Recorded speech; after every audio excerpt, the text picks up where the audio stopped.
નમસ્કાર વિદ્યાર્થી મિત્રો, લાસ્ટ લેક્ચરમાં આપણે રેખીય વિદ્યુતભાર ઘનતા એટલે કે કોઈ સળિયા પર વિદ્યુતભાર છે સતત રીતે વિતરિત થયેલો હોય તો ત્યાંથી કોઈ આર અંતરે આવેલા બિંદુએ બળ કઈ રીતે મેળવવું એ જોયું હતું। તેને આધારે આપણે એક વર્તુળાકાર અર્ધ વર્તુળાકાર રિંગ હોય અને રિંગ પરના કેન્દ્ર પર પણ બળ કઈ રીતે મેળવવું એ વિશેનો પણ આપણે અભ્યાસ કર્યો હતો। હવે આજે જોવાનું છે કે આખી ફૂલ રિંગ હોય અને ફૂલ રિંગ પર રિંગના કેન્દ્રથી આર અંતરે આવેલા કોઈ ક્યુ વિદ્યુતભાર પર લાગતું છે એ બળ મેળવવું છે। અહીંયા આપણે આ રિંગ છે, રિંગની ત્રિજ્યા છે ધારો કે એ લઈએ છીએ, ઓકે, અને આ અંતર આર છે। રિંગના કેન્દ્રથી આર અંતરે આવેલા બિંદુએ ક્યુ વિદ્યુતભાર પર લાગતું બળ છે મેળવવું છે અને આ રિંગ પર ક્યુ વિદ્યુતભાર છે આ રીતે સતત રીતે પથરાયેલો છે। જો આ રીતે આવો આખી રિંગ પર સતત રીતે પથરાયેલો છે અને આ રિંગની ત્રિજ્યા છે ધારો કે એ, ઓકે। ચાલો તો બળ મેળવીએ। તો મારે શું કરવું પડે તો કે આ રિંગ પર વિદ્યુતભાર રેખીય રીતે પથરાયેલો છે તો એની એકમ લંબાઈ દીઠ કેટલો વિદ્યુતભાર હશે, એટલે કે અહીંયા મારે એક તો શું લેવું પડશે, સૂક્ષ્મ ખંડ, એક નાનકડો એવો ખંડ છે, હું dx કલ્પીશ। આ શું છે, સૂક્ષ્મ ખંડ dx। તો આ સૂક્ષ્મ ખંડ dx પરનો વિદ્યુતભાર પણ કેવો હશે, સૂક્ષ્મ dq હશે। તો પહેલું એક કામ કરીએ, આપણે સૂક્ષ્મ વિદ્યુતભાર dq છે મેળવી લઈએ। જો કઈ રીતે મેળવશો આપણે પ્રેક્ટિસના ભાગરૂપે કઈ રીતે મેળવીએ છીએ તો કે આની લંબાઈ, આ કેટલી લંબાઈ પર વિદ્યુતભાર છે સતત રીતે પથરાયેલો છે તો આની ત્રિજ્યા કેટલી છે એ, તો આ વર્તુળનો પરિઘ કહેવાય, પરિઘ પર વિદ્યુતભાર છે સતત રીતે પથરાયેલો છે તો એમ કહી શકીએ આપણે કે 2πa લંબાઈ પર ક્યુ વિદ્યુતભાર છે સતત રીતે પથરાયેલો છે। આ તો સૂક્ષ્મ લંબાઈ dx પર વિદ્યુતભાર કેટલો અને એ વિદ્યુતભાર કયો હશે, dq। તેથી dq બરાબર શું થશે, dq બરાબર તો કે જો આ સામે ગુણાકારમાં જશે, આ અહીંયા ભાગાકારમાં આવશે તો શું થઈ જશે, q ના છેદમાં 2πa, માફ કરજો અહીંયા વિદ્યુતભાર, ચાલો ને અહીંયા કેપિટલ q લઉં છું, અહીંયા સ્મોલ q કરી નાખું છું તો કેટલો થઈ જશે, કેપિટલ q ના છેદમાં 2πr ઇન્ટુ dx। આ સ્મોલ q વિદ્યુતભાર પર લાગતું બળ મેળવવું છે, અહીંયા હું રકમ થોડીક, ઓકે। ચાલો આ સૂક્ષ્મ વિદ્યુતભાર આપણને મળી ગયો dq। તો જો આ સૂક્ષ્મ વિદ્યુતભાર તમારી પાસે dq છે, આ વિદ્યુતભાર q છે, તેની વચ્ચેનું અંતર જો આપણે જાણતા હોઈએ તો આ એની વચ્ચેના અંતર જો આપણે જાણતા હોઈએ તો આના પર લાગતું બે સજાતીય વિદ્યુતભાર હોય તો આ બળ છે કઈ આ દિશામાં આવશે, આ બળ સૂક્ષ્મ વિદ્યુતભારને કારણે લાગતું હોવાથી બળ પણ કેટલું લઈએ આપણે, સૂક્ષ્મ df જેટલું લઈએ। તો જો અહીંયા આપણે આ જે ત્રિજ્યા a અને r છે દરેક વખતે એક સરખું જ રહેવાનું છે, હવે બદલાશે નહીં, એ બદલાય નહીં તો હું એક ખૂણો ધારો કે આ ખૂણો થીટા છે તો યુગ્મ કોણની જોડની રૂપે આ પણ ખૂણો કેટલો થઈ જવાનો છે, થીટા થઈ જશે। આ થીટા હોય તો df ના બે ઘટક પડે, એક x અક્ષની દિશામાંનો ઘટક કયો આવશે, df cos થીટા, અને બીજો x અક્ષને લંબ ઘટક એ કયો આવશે, df sin થીટા, ઓકે। ચાલો તે જ રીતે આ જેવો સૂક્ષ્મ ભાગ છે એવો જ એક સૂક્ષ્મ ભાગ સામે અહીંયા મળશે, અહીંયા પર પણ સૂક્ષ્મ ભાગ dx અને એના પરનો વિદ્યુતભાર dq। તો જો આ બેવને જોડી દો તો આ વિદ્યુતભાર dq q અને અંતર બેવના એક સરખા જ રહેશે, કેમ કે આ અંતર પણ a છે, આ અંતર પણ r છે તો આ પણ અંતર સેમ રહેશે તો તેના કારણે લાગતું બળ આ દિશામાં આવશે, એ પણ કેટલું હશે, df જ હશે। અને આ ખૂણો સેમ કેટલો થવાનો છે, થીટા, તો આ થીટાના બે ઘટક, df ના બે ઘટક પડ્યા, એક df cos થીટા અને બીજો એક સેમ y ઘટક આવશે df sin થીટા।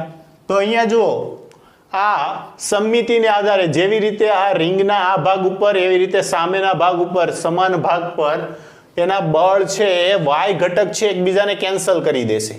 તો દરેક વખતે આવા સૂક્ષ્મ ભાગોને કારણે અહીંયા દરેક વખતે આવા સૂક્ષ્મ ભાગો આપણે કલ્પના કરશું તો આ દરેક સૂક્ષ્મ ભાગને કારણે માત્ર બળ છે કયા ઘટકને કારણે મળશે, ડીએફ કોસ થીટા ઘટકને કારણે, કેમ કે ડીએફ સાઇન થીટા ઘટક છે એ દરેક વખતે કેવો મળશે? પરસ્પર લંબ દિશામાં, એટલે કે વિરુદ્ધ દિશામાં, માફ કરજો, લંબ નહીં, પરસ્પર વિરુદ્ધ દિશામાં, જેથી એ પોતાની એકબીજાની અસરને કેવી કરી દેશે? નાબૂદ. તો આ છે કેન્સલ આઉટ થઈ જશે. તો ચાલો સૂક્ષ્મ બળ મેળવીએ.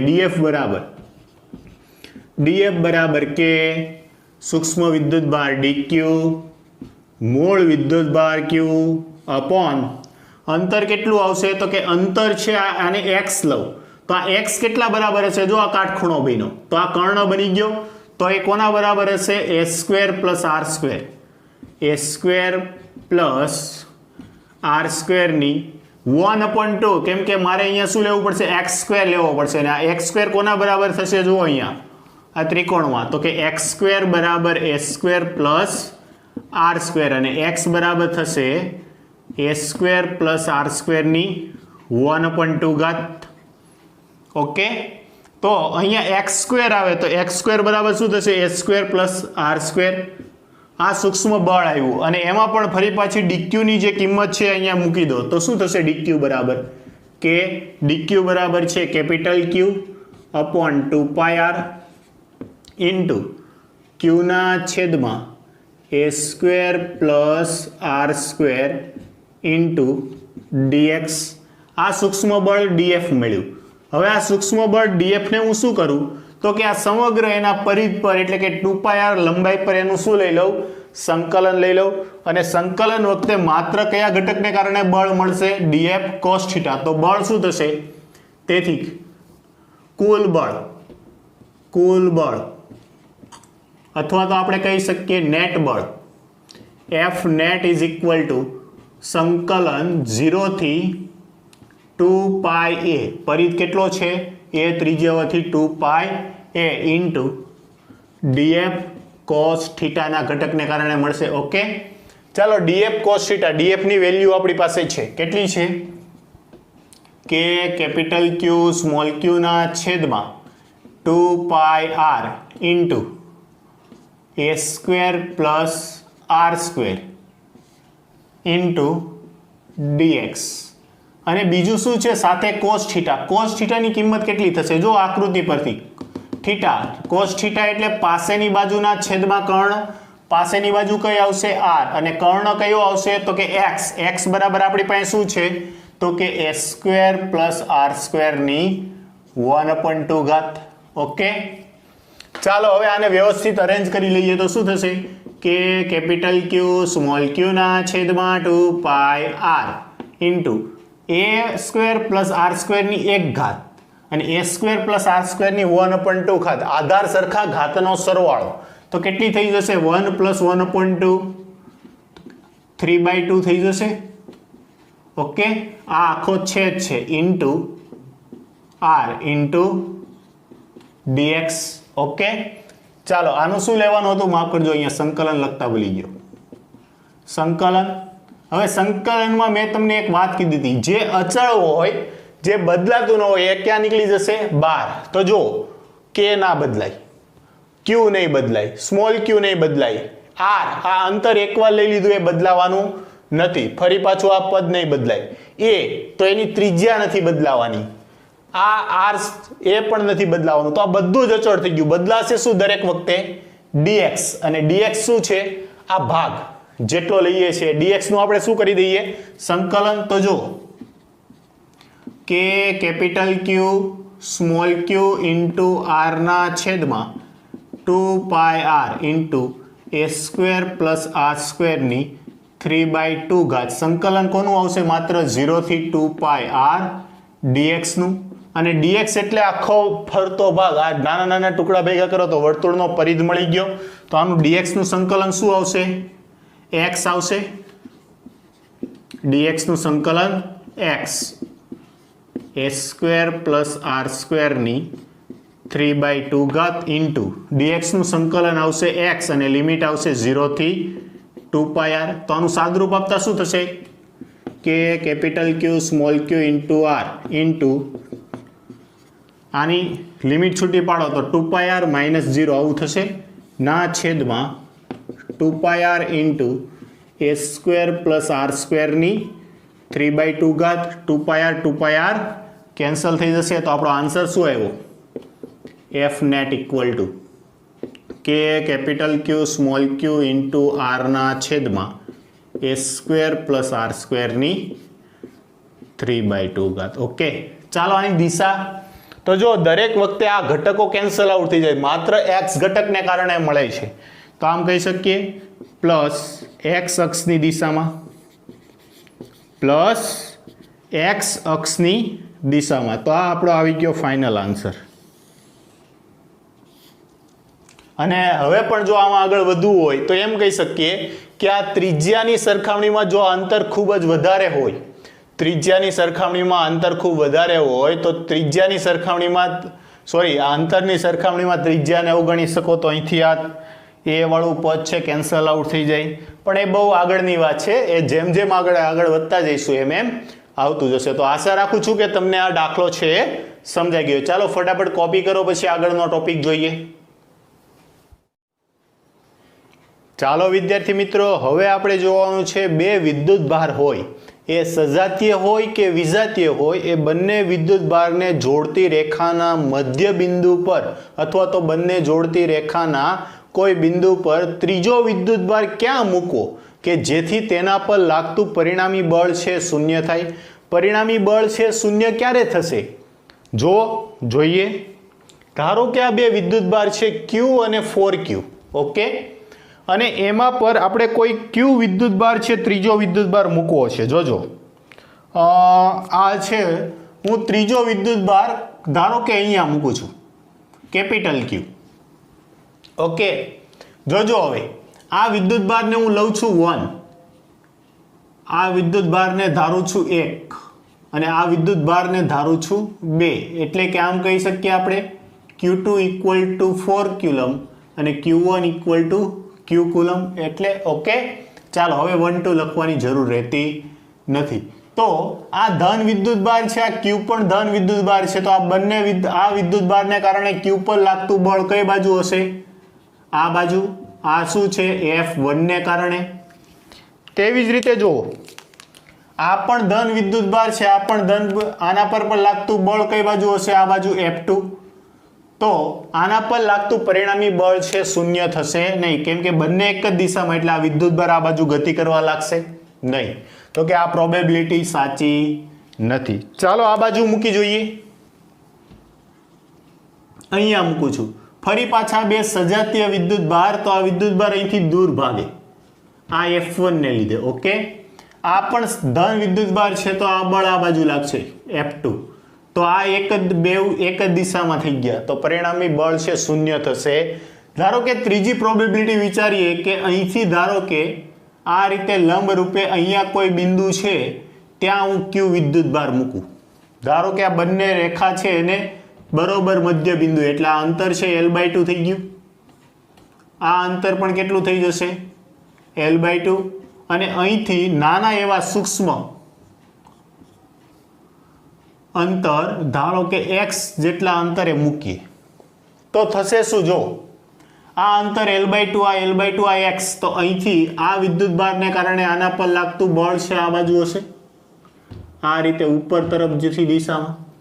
આ વિદ્યુત ભાર ધન છે, આ ધન છે, તો આના પર લાગતું બળ અહીંથી દૂર તરફ જતી દિશામાં, એટલે આ દિશામાં.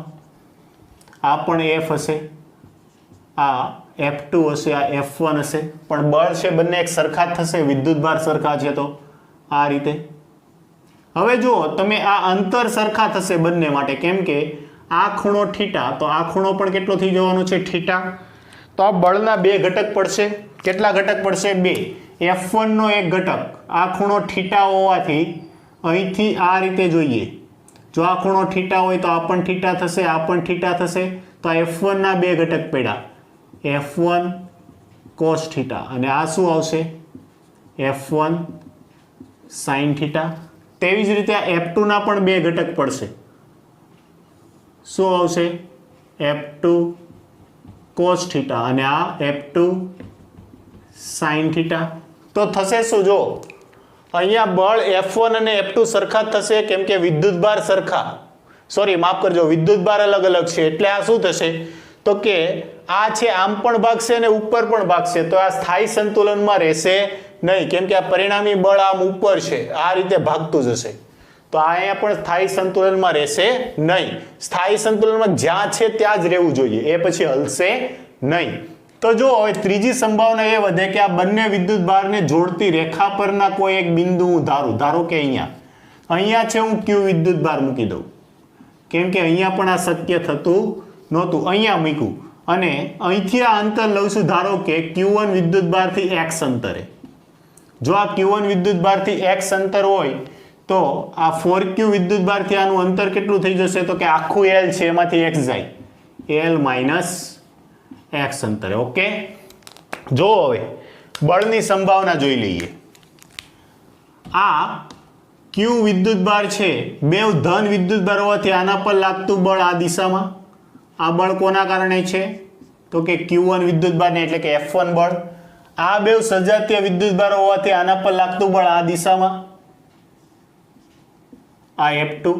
તો જો બંને બળ છે હવે જો સમાન મૂલ્યના થઈ જાય તો આના પર લાગતું નેટ બળ છે શૂન્ય થઈ જાય. એટલા માટે આ અંતર ધારો કે x છે અને x આપણે મેળવી લઈએ કેટલા અંતરે થાય છે જોઈ લઈએ. બીજું જોવો કે બળ કુલમનો નિયમ F ચલે છે Q1 Q2 upon r square, એટલે એમ કહી શકીએ કે F ચલે છે Q square upon r square. એટલે કે જે વિદ્યુત ભારનું મૂલ્ય વધારે હોય તો એનું અંતર પણ વધારે હોવું જોઈએ, અને જેનું મૂલ્ય નાનું હોય એનું અંતર પણ કેવું હોવું જોઈએ, ઓછું હોવું જોઈએ. તો જો આ વિદ્યુત ભાર Q અને 4Q બેમાંથી નાનો વિદ્યુત ભાર કયો, તો કે Q. તો કે આ વિદ્યુત ભારનું મૂલ્ય નાનું છે તો અંતર પણ ઓછું હોવું જોઈએ આના અનુસાર. આ વિદ્યુત ભારનું મૂલ્ય વધારે છે તો અંતર પણ કેવું હોવું જોઈએ, વધારે, તો જ આ F છે અચળ રહેશે. અને અચળ રહે તો સમાન મૂલ્ય અને દિશા પરસ્પર વિરુદ્ધ, તો શું થઈ જવાનું છે, નેટ બળ છે 0 થઈ જશે, એટલે કે આના પર લાગતું કુલ બળ છે શૂન્ય થતા એ સંતુલનમાં છે એવું કહેવાય. તેથી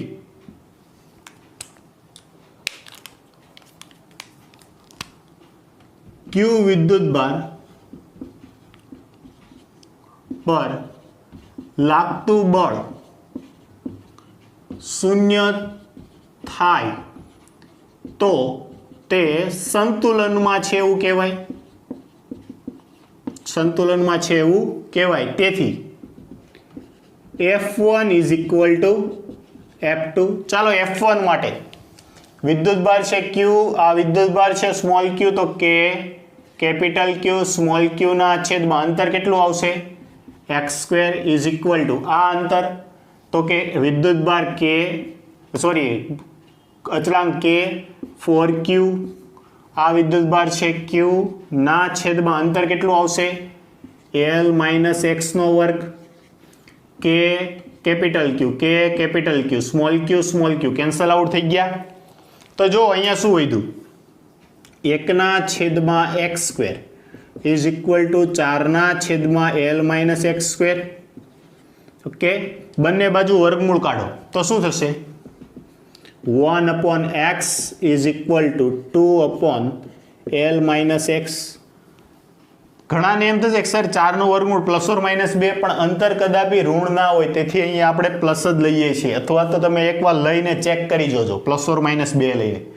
આન્સર છે તમારો 2 વાળો સાચો આવશે. ઓકે, આનો ક્રોસ ગુણાકાર કરો, L minus x is equal two 2x, તેથી L is equal two 3x, તેથી x બરાબર L બાય 3.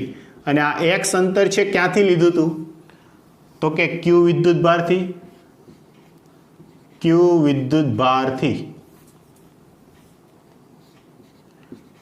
વિદ્યુત ભારથી અંતર. ઓકે, ચાલો તેવી જ રીતે જો આ Q2 વિદ્યુત ભાર એટલે કે 4Q વિદ્યુત ભારથી અંતર જોઈએ તો L માઇનસ x છે, તો કે 4Q વિદ્યુત ભારથી અંતર બરાબર L માઇનસ x. તો L માઇનસ x કેટલું છે, L બાય 3, લસા લ્યો 3L માંથી L જાય 2L બાય 3. આ અંતરને x ડેશ વડે દર્શાવી દો. તો આ x ડેશ આવ્યું એ શું આવ્યું, 4Q વિદ્યુત ભારથી અંતર, એટલે કે આ ક્યુ વિદ્યુત ભારથી જો L/3 અંતરે મૂકું તો આના પર લાગતું નેટ બળ એટલે કે કેપિટલ ક્યુ પર લાગતું નેટ બળ છે કેટલું થઈ જશે? 0 થઈ જશે. ઓકે, ચાલો હવે આવો નવો બીજો એક પ્રેક્ટિસ કરીએ. અહીંયા જો તમે ધ્યાન આપ્યું હોય તો આ બંને વિદ્યુત ભારો કેવા છે? સજાતીય છે, એટલે કે ધન ધન જ છે. ઓકે, બીજું કે આ બળ છે આપણને આ બંને વિદ્યુત ભારને જોડતી રેખા પર જ ક્યાંય સ્થાયી સંતુલન મળશે, ઉપર ક્યાંય મળશે નહીં. તો જો હવે આ વિદ્યુત ભાર એક ક્યુ છે, એક માઇનસ ક્યુ છે, અને હવે તમારે કેપિટલ ક્યુ વિદ્યુત ભાર છે ક્યાંક મૂકવો છે. તો જો પહેલું જે રીતે અહીંયા વચ્ચે મૂક્યું તો એ રીતે અહીંયા મૂકી જોઈએ કેપિટલ ક્યુ. ઓકે, તો જો આ બે સજાતીય વિદ્યુત ભારો, સજાતીય વિદ્યુત ભારો વચ્ચે બળ કેવું લાગે? આ સેમ લઉં છું, Q1 ઇક્વલ ટુ Q અને Q2 equal to minus Q. તો આ સજાતીય વિદ્યુત ભારો વચ્ચે બળ કઈ દિશામાં? આ દિશામાં, આ F1 બળ. તેવી રીતે આ વિજાતીય વિદ્યુત ભારો છે, વિજાતીય વિદ્યુત ભારો વચ્ચે આકર્ષી બળ લાગે એટલે Q વિદ્યુત ભાર કઈ બાજુ ભાગશે? આ બાજુ. બંને એક જ દિશામાં થઈ ગયા એટલે વચ્ચે વાળી પ્રોબેબિલિટી આપણી કેવી પડી ગઈ? ખોટી. ચાલો અહીંયા મૂકી જોઈએ. ઓકે, અહીંયા Q વિદ્યુત ભાર મૂકું છું. તો જો આ Q2 ને કારણે પહેલા લઈ લઈએ તો બે વિજાતીય વિદ્યુત ભારો, વિજાતીય વિદ્યુત ભારોને કારણે બળ આકર્ષી, આ બે સજાતીય વિદ્યુત ભારો એટલે અપાકર્ષી. તો જો આ બે બળના મૂલ્ય સરખા થાય તો આ બિંદુ પાસે બળ છે 0 થાય Q વિદ્યુત ભાર પર. પરંતુ જો મેં તમને અહીંયા શીખવાડ્યું હતું કે જો વિદ્યુત ભાર વધુ તો અંતર વધુ હોવું જોઈએ. આ વિદ્યુત ભાર મોટો, આનું મૂલ્ય લ્યો, વિદ્યુત ભાર કેવો છે? મોટો, તો અંતર કેવું હોવું જોઈએ? મોટું. તેથી આ પ્રોબેબિલિટી પણ કેવી પડી ગઈ? ખોટી. તો ચાલો આ બાજુ આવીએ. ધારો કે આ Q1 વિદ્યુત ભારથી અહીંયા x જેટલા અંતરે કોઈ Q વિદ્યુત ભાર છે હું કન્સિડર કરું છું, Q1 થી x જેટલા અંતરે. ઓકે, તો જો આ Q2 વિદ્યુત ભારથી આ અંતર કેટલું થઈ જશે? Q2 થી તો આ અંતર થશે, આ એક તો પહેલે એકબીજાથી કેટલા અંતરે હતા? તો કે L અંતરે. ઓકે, તો આ અંતર થઈ જશે L પ્લસ x. ઓકે, ચાલો હવે જોઈએ. તો આ Q વિદ્યુત ભાર છે તો આ સજાતીય છે એટલે આ અપાકર્ષી બળ F1, અને આ બે વિદ્યુત ભારો કેવા છે? વિજાતીય એટલે આના પર આકર્ષી બળ F2. તો અહીંયા કદાચ થાય. ઓકે, અને એ અંતર કેટલું છે? x અંતરે. તો ફરી પાછું સંતુલન માટે શું થશે? F1 equal to F2. ચાલો F1 માટે તો પહેલા આ બળ લઈએ કે વિદ્યુત ભાર છે કેપિટલ Q, સ્મોલ q ના છેદમાં અંતર કેટલું છે? x² is equal two k. આ વિદ્યુત ભાર કેટલો છે? તો કે -9q. પણ કુલમના નિયમમાં આપણે શું લઈએ છીએ? મૂલ્ય લઈએ છીએ એટલે 9q ઇન્ટુ આ કેટલા છે? q અપોન અંતર કેટલું થશે? L plus x whole square. Capital Q k capital Q small q, k capital Q small q. તો શું વધ્યું? 1/x² is equal two 9/L plus x². Okay, બે બાદથી વર્ગમૂળ કાઢો તો શું થઈ જવાનું છે? અથવા ક્રોસ ગુણાકાર કરી દો. ચાલો, L plus x whole square is equal two 9x². બંને બાજુ વર્ગમૂળ લેતા L plus x is equal two 3x. therefore L is equal two 2x. તો કે અહીંથી તમારે કેટલાય મૂકવું પડે? 2x, અને x ને સબ્જેક્ટ બનાવો, x ઇક્વલ ટુ L/2.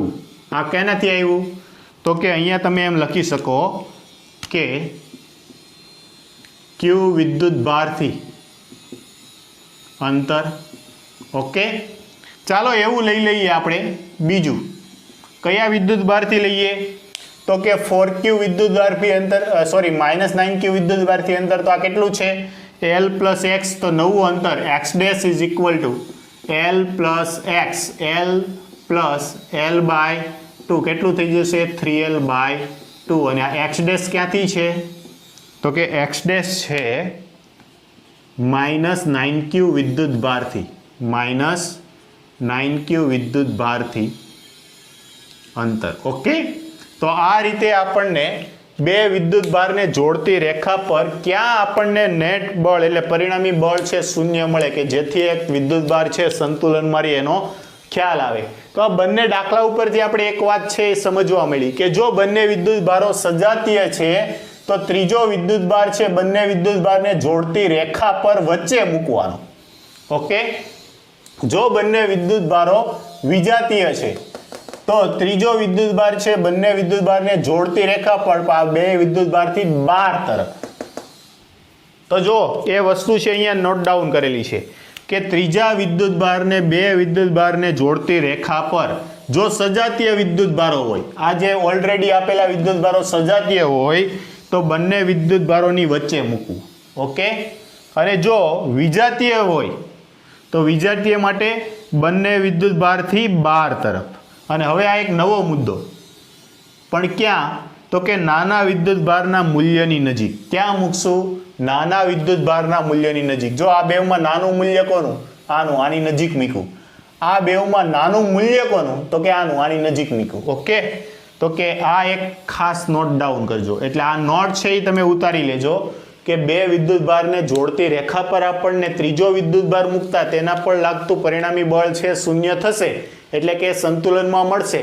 પણ જો આ બંને વિદ્યુત ભારો સજાતીય હોય તો એની વચ્ચે કોઈ બિંદુ પર અને વિજાતીય હોય તો તેના બહારના બિંદુ પર. ઓકે, ચાલો ઉતારો. પછી આને લીધે એક કોમન સૂત્ર છે એ તારવી લઈએ અને એક આની પ્રેક્ટિસ કરી લઈએ. ઓકે,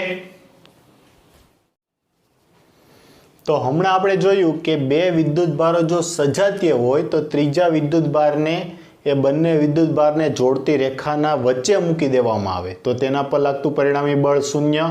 અને જો એ વિજાતીય હોય તો નાના વિદ્યુત ભાર મૂલ્યની નજીક બહાર તરફ મૂકવામાં આવે. હવે એનું એક સામાન્ય સૂત્ર છે, આપણે તારવી લઈએ. ધારો કે આ બે વિદ્યુત ભાર છે Q1 અને Q2 એકબીજાથી r અંતરે રહેલા છે. એમાં Q2 ગ્રેટર દેન Q1 છે, આ શરતનું પાલન થવું જોઈએ. આ વિદ્યુત ભાર Q2 છે કેવો છે? મોટો છે. જો મોટો હોય તો ત્રીજા વિદ્યુત ભારને જો સજાતીય વિદ્યુત ભાર હશે Q1 અને Q2 કેવા હશે?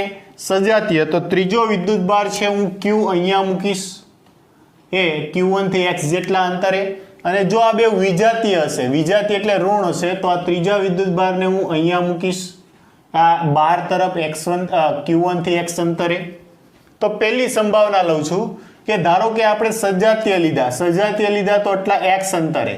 તો એના માટે આ અંતર x, તો આ નવું અંતર કેટલું આવશે? તો કે r - x. તમને જો l ને બદલે કેમ r લઈ લીધું કે સામાન્ય રીતે અંતરને આપણે r વડે દર્શાવીએ છીએ. સામાન્ય સૂત્રમાં અહીંયા r વાપર્યું. તો આ કોના માટે મેં કર્યું? આ જે છે આના માટે છે. ઓકે, તેવી રીતે જો વિજાતીય હોય તો આના માટે લો તો આ અંતર નવું અંતર કેટલું થઈ જશે?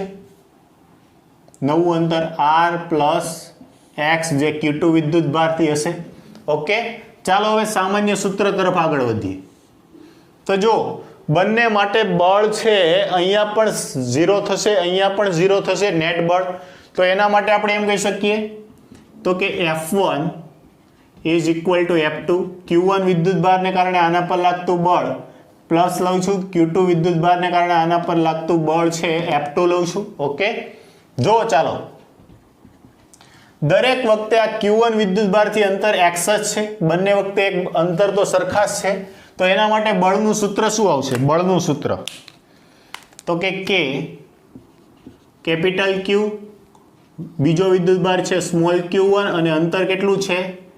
x એટલે x² બરાબર. હવે જોજો ધ્યાન આપજો, પહેલા સજાતીય માટેની શરત લઉં છું. તો આ બે સજાતીય હોય તો આ બે વચ્ચે લાગતું બળ K કેપિટલ Q, Q2 ના છેદમાં અંતર કેટલું લેવાનું છે મારે? r - x². આમાં વિજાતીય માટે લઈ લો. તો જો વિજાતીય માટે આ અંતર છે એક સરખું છે x, તો આ તો સરખું જ રહ્યું. પણ વિજાતીય માટે Q2 વિદ્યુત ભારથી અંતર બદલાઈ જશે. કેટલું થશે? r + x. એટલે અહીંયા હું લઉં છું માઇનસ+. ઓકે, સમજાય છે? આ માઇનસ+ શા માટે લીધું? ચાલો K capital Q cancel out થઈ જશે. આ r - x આ ભાગાકારમાં છે, સામે જશે તો ગુણાકારમાં જશે. તો આવું થઈ જશે આર માઇનસ પ્લસ એક્સ આખાનો વર્ગ છેદમાં એક્સ સ્ક્વેર તો હતો જ તે, તેવી રીતે અહીંયા Q2 તો હતું જ તે. આ બેવના સ્થાન અદલા બદલી કર્યા તો Q1 ક્યાં આવી ગયું? અહીંયા આવી ગયું. બંને બાજુ વર્ગમૂળ કાઢો. વર્ગમૂળ કાઢતા શું થશે? આર માઇનસ પ્લસ એક્સ ના છેદમાં એક્સ બરાબર અંડર રૂટ Q2 Q1. આ આર ભાગાકારમાં છે, સામે જશે તો ગુણાકારમાં જશે, તો આવું થશે R minus plus is equal to, sorry માફ કરજો, R minus plus X is equal to under root Q2 Q1 into X. આ ભાગાકારમાં તો સામે ગુણાકારમાં આવી ગયો. આ પદ બરાબરની સામેની બાજુ જાય તો માઇનસ પ્લસનું શું થઈ જશે? Plus or minus. તો આવું થશે. તેથી R is equal to under root Q2 Q1 into X. Minus પ્લસનું શું થઈ જશે? Plus or minus X. આમાંથી એક્સ સામાન્ય નીકળે તો આવું થશે R is equal to X સામાન્ય નીકળો તો કાઉન્સમાં શું વધ્યું? Under root Q2 upon Q1. અહીંથી પ્લસ ઓર માઇનસ એક્સ જતો રહે તો શું વધશે? 1. એક્સને સૂત્રનો કરતા બનાવો. એક્સને સૂત્રનો કરતા બનાવતા શું થશે? એક્સ ઇઝ ઇક્વલ ટુ આરના છેદમાં under root Q2 upon Q1 plus or minus 1. આ છે એક્સ અંતર માટેનું ફાઇનલ સૂત્ર મળી ગયું આપણને. Q1 વિદ્યુતભારથી અંતર એક્સ માટેનું સૂત્ર મળી ગયું. ઓકે, તો અહીંયા ક્યારે તમારે પ્લસ લેવું અને ક્યારે માઇનસ લેવું? તો જો પહેલાં અહીંયા આપણે માઇનસ લીધું. કોના માટે લીધું? સજાતીય માટે. તો કે આ સૂત્રમાં તમે પ્લસ લેશો. કોના માટે? તો કે સજાતીય વિદ્યુતભારો માટે. અને માઇનસ લેશો કોના માટે? વિજાતીય વિદ્યુતભાર માટે. ઓકે, તો આ છે તમારે ખાસ યાદ રાખવાનું છે. આને યાદ રાખવા માટે એક કામ કહીએ, વિજાતીય માટે માઇનસ, તો આને વીમા તરીકે પણ યાદ રાખી શકો. વિજાતીય માટે માઇનસ. ઓકે, તો આ થઈ ગયું સામાન્ય સૂત્ર. એક્સ ઇઝ ઇક્વલ ટુ આરના છેદમાં under root Q2 upon Q1 plus or minus 1. અને જો બીજું પણ આ Q2 છે આપણે મોટો કીધો, Q1 કરતાં મોટો, તો આ મોટો હશે, મોટો ભાગ્યા નાનું, તો આનો ભાગાકાર છે કંઈક મોટો આવશે. એનું વર્ગમૂળ કાઢશો તો એ પ્લસ ઓર માઇનસ આમાંથી 1 થશે. પણ જો નાનો થઈ ગયો તો વિચારી જોજો. ઓકે, ચાલો હવે આ સૂત્ર છે એ કામ આપે છે કે નહીં આપણે તાર્યું. એના માટે એક કન્ફર્મેશન માટે એક દાખલો જોઈએ. ધારો કે બે વિદ્યુતભાર આપેલા છે આપણને, Q1 ઇક્વલ ટુ 2 માઇક્રોકુલમ અને Q2 ઇઝ ઇક્વલ ટુ -8 માઇક્રોકુલમ એકબીજાથી 30 સેન્ટીમીટરના અંતરે મૂકેલા છે. હવે આ બે વિજાતીય છે એટલે ત્રીજો વિદ્યુતભાર Q ઇક્વલ ટુ 5 માઇક્રોકુલમ એને આપણે Q1 થી x જેટલા અંતરે મૂકીએ છીએ તો આ x કેટલું હશે એ આપણે મેળવવાનું છે. તો જો ચાલો પહેલા સાદી રીત જે આ છે એના આધારે સોલ્વ કરી લઈએ ને પછી આ કોમન સૂત્ર છે વાપરીને જોઈ લેશું. બંને રીત દ્વારા સેમ આવે છે. તો જો પહેલા સીધી રીત દ્વારા એટલે કે ડાયરેક્ટ. તો જો આ Q1 વિદ્યુતભારથી આનું અંતર કેટલું? તો કે આના પર લાગતું બળ F1 is equal two F2. F1 equal to કેટલું થશે? K, capital Q. આ વિદ્યુતભાર Q1 ના છેદમાં અંતર x² is equal two F2 માટે આના માટે K, કેપિટલ Q. Q2 ના છેદમાં અંતર કેટલું થઈ જશે? તો કે આ બેવનો સરવાળો એટલે કે R પ્લસ એક્સ. ઓકે, શું થશે? R plus x whole square. જો K capital Q, K capital Q cancel out થઈ ગયા. Q1 નું મૂલ્ય મૂકો. કેટલા છે? 2 માઇક્રો એટલે 10⁻6 ના છેદમાં x² is equal two Q2 નું મૂલ્ય મૂકો. Q2 નું કેટલું છે? -8, પણ આપણે મૂલ્ય લેવાનું એટલે 8 માઇક્રો એટલે 10⁻6 ના છેદમાં R plus x whole square cancel out થઈ ગયા. આ કેટલાય ભાગ ચાલશે? 4 પર. તો પદ કંઈક આવું વધ્યું 1/x² is equal two 4/R plus x whole square. Cross ગુણાકાર કરો. ક્રોસ ગુણાકાર કરો તો શું થશે? R plus x whole square is equal two 4x². બંને બાજુ વર્ગમૂળ કાઢો. વર્ગમૂળ કાઢતા શું થશે? R plus X is equal two 2x. તેથી આર ઇક્વલ ટુ શું થશે 2x માંથી x જાય x અને x બરાબર આપણી પાસે x બરાબર r અને r બરાબર કેટલા છે 30 સેન્ટીમીટર. તેથી આ x બરાબર કેટલા અંતરે આવ્યું 30 સેન્ટીમીટર અને x છે એ કોનાથી અંતર છે તો કે x છે q1 વિદ્યુત ભારથી અંતર. તો કે q1 વિદ્યુત ભારથી 30 સેન્ટીમીટરના અંતરે. તેવું તમને q2 થી પૂછ્યું હોય તો કે આ 30 પ્લસ 30 કેટલું થઈ જશે 60. ઓકે, સમજી શકો છો.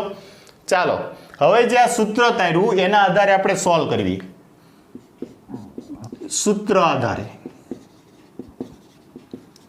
ચાલો, બંને વિદ્યુત ભારો કેવા છે વિજાતીય છે. તો આ સૂત્રમાં વિજાતીય હોય ત્યારે માઇનસ લેવાનું છે. તો સૂત્ર છે x is equal two r upon under root q2 upon q1 minus 1. Okay, ચાલો વેલ્યુ મૂકો. r બરાબર આપણી પાસે કેટલા છે 30 સેન્ટીમીટર છે. સેન્ટીમીટર માટે 10⁻2 ઘાત લઉં under root q2 upon q1. q2 કેટલા છે 8 માઇક્રો એટલે 10⁻6 ના છેદમાં q1 કેટલા છે 2 10⁻6 માઇનસ વિજાતીય માટે માઇનસ 1. ચાલો 10⁻6 4 નું વર્ગમૂળ કેટલું આવશે 2 2 માંથી 1 જાય એટલે 1. તો કેટલા આવ્યા 30 ગુણ્યા 10⁻2 ઘાત મીટર બરાબર 30 સેન્ટીમીટર. જો આવી ગયું x કેટલું આવ્યું 30. જો અહીંયા 4 વડે ભાગ આલે 4 નું વર્ગમૂળ 2 2 માંથી 1 જાય એટલે 1 1 લખો કે ના લખો કઈ ફરક પડે નહીં. છેદમાં 1 લખો કે ના લખો. તો x બરાબર કેટલા આવ્યા 30 સેન્ટીમીટર. જો આવ્યા બંને આન્સર સેમ. તેથી આ એક સૂત્ર છે ખાસ તમારી સોનાની પેટી છે ને, સોનાની પેટીમાં પૂરીને મૂકી દેજો કે જેથી કરીને સમય આવે આપણે એને બહાર કાઢી શકીએ. ઓકે, સજાતીય માટે પ્લસ વિજાતીય માટે માઇનસ. વીમો છે ને ભાઈ, તો આ સૂત્ર યુઝ કરજો. ઓકે, તો આશા રાખું છું કે તમને સમજાઈ ગયું હશે. અને હવે પછી નેક્સ્ટ એટલે કે કાલના લેક્ચરમાં આપણે આના કરતાં વધુ સંતુલન માટે જ પણ સંતુલનના બીજા પણ પ્રકારો છે એને આધારિત જે દાખલાઓ છે એને પ્રેક્ટિસ કરશું. કોપી મારી લો ચાલો ફટાફટ.